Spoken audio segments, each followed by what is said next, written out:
आखिरी रोटी गांव के किनारे एक छोटी सी झोपड़ी में एक बूढ़ी माँ अपने 10 साल के बेटे मोहन के साथ रहती थी। घर में गरीबी थी।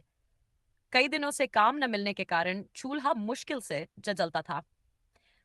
उस दिन माँ ने आटे की बची खुची मुट्ठी से सिर्फ एक ही रोटी बनाई। उसने रोटी मोहन की थाली में रख दी और मुस्कुराकर बोली, बेटा, मुझे भूख नहीं है। मोहन ने पूछा, माँ, तुम नहीं खाओगी? माँ ने सिर पर हाथ फेरते हुए कहा, मैंने पहले ही खा लिया है। मोहन ने बिना कुछ कहे आधी रोटी माँ की ओर बढ़ा दी। माँ ने फिर मना कर दिया। इतने में झोपड़ी के बाहर किसी ने धीमी आवाज में कहा, कोई है, 2 दिन से कुछ नहीं खाया। माँ ने दरवाजा खोला।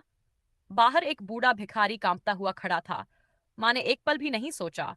उसने वही आखिरी रोटी उठाई और भिखारी को दे दी।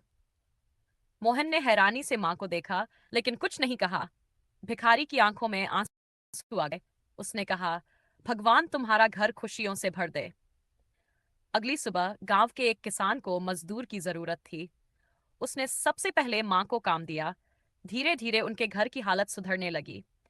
उस दिन मोहन ने समझ लिया कि सच्ची अमीरी पैसे में नहीं, बल्कि दूसरों के लिए अपने हिस्से की आखिरी रोटी भी बांट देने में होती है। सीख, दया, त्याग और इंसानियत कभी व्यर्थ नहीं जाते। जो दूसरों की भूख मिटाता है, उसके जीवन में भी एक दिन खुशियां जरूर आती हैं। अगर